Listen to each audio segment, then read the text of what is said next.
Hello and welcome back. I am Conan Librarian with Conan's EDC, Easy Dad Carry, and today we are going to do some Swiss Army knife modding. Let's take a look.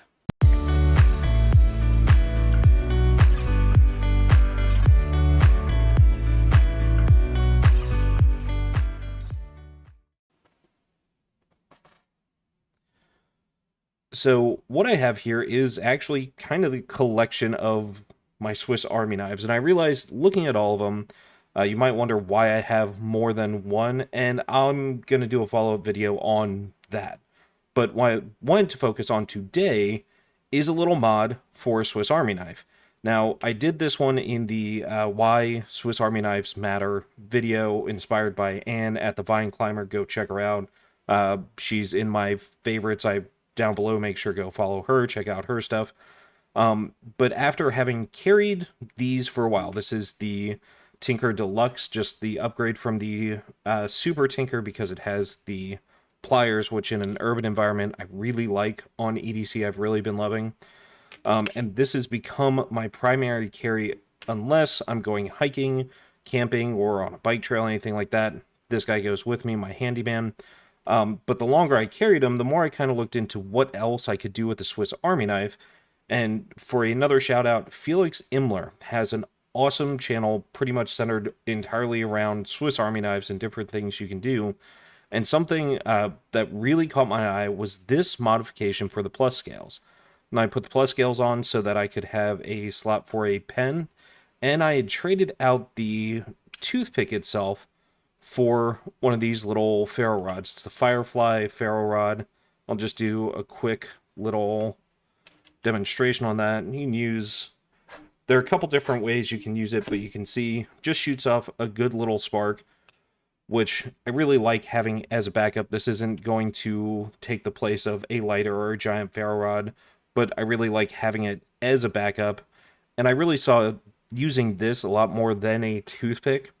And in this case, I even switched the same thing onto my everyday carry just as a backup. I usually have a lighter or something with me, but again, backup's not a bad thing, especially on an all-purpose Swiss Army knife.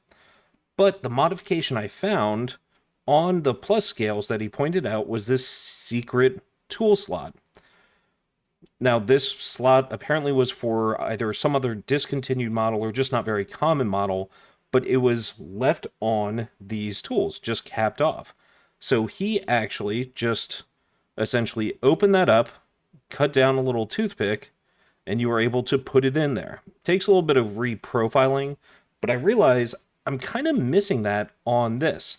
I really did want to have this while I was out in the outdoors because when you're when you're hiking or camping, sometimes hygiene's a little tough to take care of. So actually having a little toothpick with me made a lot of sense. It's why I wanted to do that modification. And I realized I kind of want to have it on this guy too. So what I'm going to do, because I realized I did this, I thought I'd show it off. Again, go check out Imler's channel, does some very cool stuff. But I thought I'd show off how easy it is for someone who's not essentially a Swiss Army knife professional. It's essentially taking out the tools. Another thing I like about these plus scales is it does have a slot for a little pin in there. As far as popping off the scales, it's very easy. Now, I mentioned it, I believe, in my other video, but something you can do too to make it easier if you're worried about cracking the scales or them coming off too hard or snapping on, you can actually drop your Swiss Army knife in hot water for a few minutes and essentially soften the scales by almost boiling them. I'm not too worried about that right now. It's, like I said, pretty easy to take care of. Just takes a little bit of pressure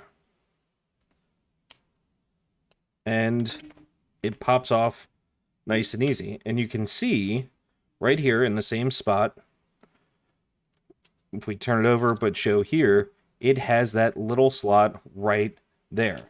Now, because of the profile of the toothpick, this doesn't sit perfectly in there. I've actually had to reprofile this. This was a regular toothpick that you cut down for scale, because when you put it in there, you'll notice the pin runs along the side and the ferro rod comes down in here. So you essentially want to snip this and profile the toothpick so that it's not poking into either of these. But that's really not too bad. As far as actually doing the opening itself, it was a lot easier than I thought it would be. Again, he makes it look very easy on Imler's channel, and you know what? It turned out to be way easier than I thought it would be. A lot of times you see people doing modifications or hacks, things like that, online, and you think, well, sure, you can do that because you have a tool bench, because you've done 100 of them, because you know exactly what you're doing. But honestly, it's way easier than you might think. So I'm going to spend some time just filing this down. Essentially, all I'm doing is filing this opening straight in the channel. And if you have a file on another blade, I mean, it fits literally perfectly in there, or just a small file. So I'm going to spend some time just filing this down to open this up. I don't know if I'll pause this or if I'll do one of those fancy fast forwards, but give me a few minutes here.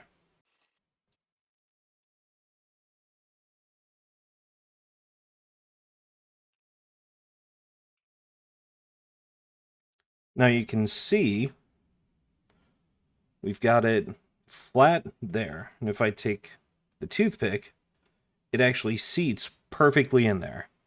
However, there's still a lip there. So what I'm going to do, because I want this, even if I have to, and I will have to reprofile the toothpick itself, I wouldn't want it sticking all the way up like that, right? So I'm going to profile it down a little more so that the toothpick at least slides in, and just like I had on this guy, you can see that it at least is profiled so it's not sticking out completely obtuse.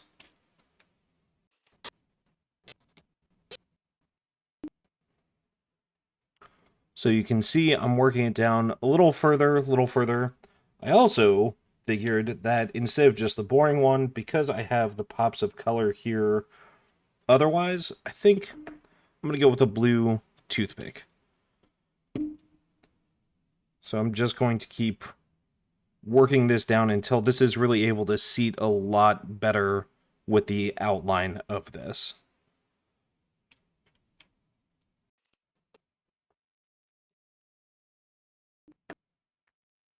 Okay, so that's pretty much it as far as the fit that I'm going to get on that. I might do it just a little bit further here so it can sink down a little bit easier.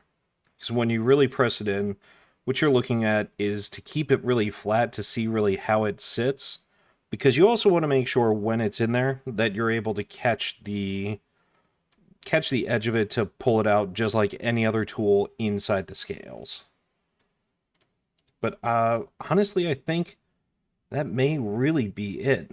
It fits down in there okay, and it's a little hard to tell, but you can tell the edge is right along this top of this toothpick, lines up right along this. So I can reprofile this whole toothpick down, but what's really important is that its edge meets exactly where this edge hits on that curve. So as far as cutting it, what you're looking at on the other side, now I already kind of had this one measured, but just like I talked about laying it flat, we want to make sure that it doesn't interfere with the other tools in the scales. So you can see really at the most, I don't want it to come really any further than right down here. So what we're going to do is I'm going to cut it right about here. Let's see the best way to do this. Leave it on the mark I want it to cut.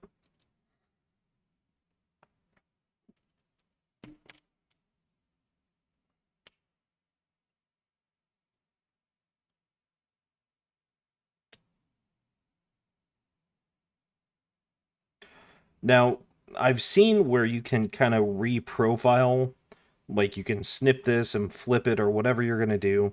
But all I am going to do at this point, get my file back out, not the saw, and that should, we check how it sits in there, is perfect. You can see once I start putting a point on it, it's not going to interfere at all with the other tools. So we're going to fast forward again a little bit, I think.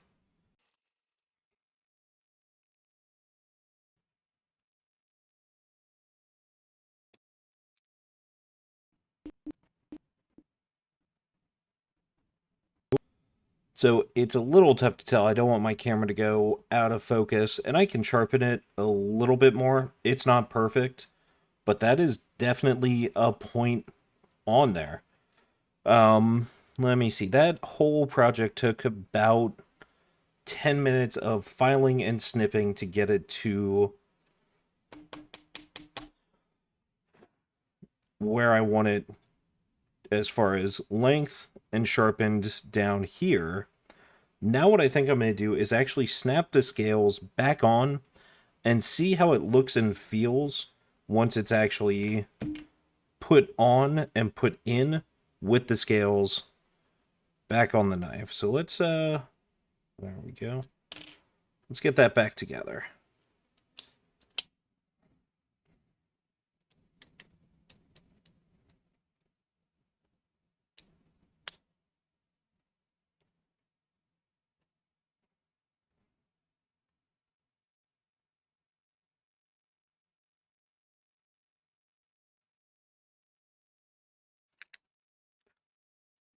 Okay. Once we actually put it in, it doesn't look too bad. As far as the color and where it meets, you can see though there's a huge edge here. I do not want to leave that just sticking like that because honestly, it's awkward, and if this is hanging in my pocket like that, the way this rubs, I don't know, that's almost kind of a hot spot like that. Although, on the other hand, it does make this toothpick very easy to grab out of there. The nice thing about just cutting it down is it still has that ridge. It's hard to tell. There we go. But the ridge that these toothpicks all have. We'll pull this one out so I can show you. Swiss Army knife toothpicks, they rely on a little bit of squeeze, and you can see there's just the tiniest bit of ridge right in here. So when you cut it down, it still has that ridge spot. And the way the scale slot it's designed, it still actually holds in there. So that's not too bad. Originally I thought I really wouldn't like that. But you know, actually being on there like that is not too bad because I can still grab it. Whoop. That guy's gotta stay on there. And you know what? I just realized, let's put the pin back in there.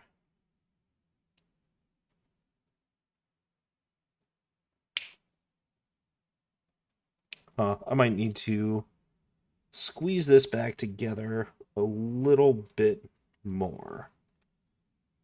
Give me 1 second. Okay. Sorry about that. I said just had to squeeze the scales on, need to clean them out a little bit more.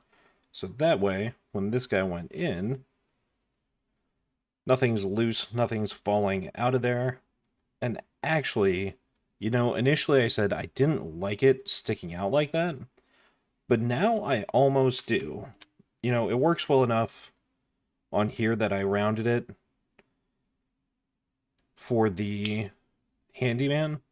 It sinks pretty easily in there, but I almost like the idea of having it just kind of, well, I said it's a hotspot, but it's really not. It's not like I'm going to use this and that's going to get in the way of anything. I mean, all the tools that fold out, fold out. It's not like I'm going to be profiling right along that, and even if I am, it doesn't hurt anything. So, honestly, that stays there. If in the future I don't like it, but I do like that because it sticks out a little bit more, I can really pull it out one-handed if I wanted to, whereas even on these other tools, being able to do just a little bit, yeah. So I'm going to keep it like that. We're going to call that done. So yeah, that's how you can open up the quote hidden tool slot on the plus scales.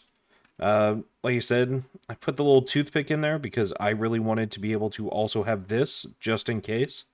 Because, getting stuff stuck in your teeth, or say you need to just clean something out, a SIM slot or something like that, a toothpick is super handy for a lot of different things, and I was definitely missing that. So, yeah, I'm glad I could take care of that. I hope this has been kind of helpful. Like I said, just a fun little project that's pretty easy to do. The scales swap off and on really easily. Opening this up took only really a few minutes. And if you really want to, you can reprofile this. I could sand this down to really make it fit in this a little more in future videos with this. I may do that. I may not. But really, yeah, fun little easy project to add one more tool, one more slot to your Swiss Army knife. So, as always, thank you for watching. Thank you for spending your time with me, and stay safe, be prepared, and have a great day.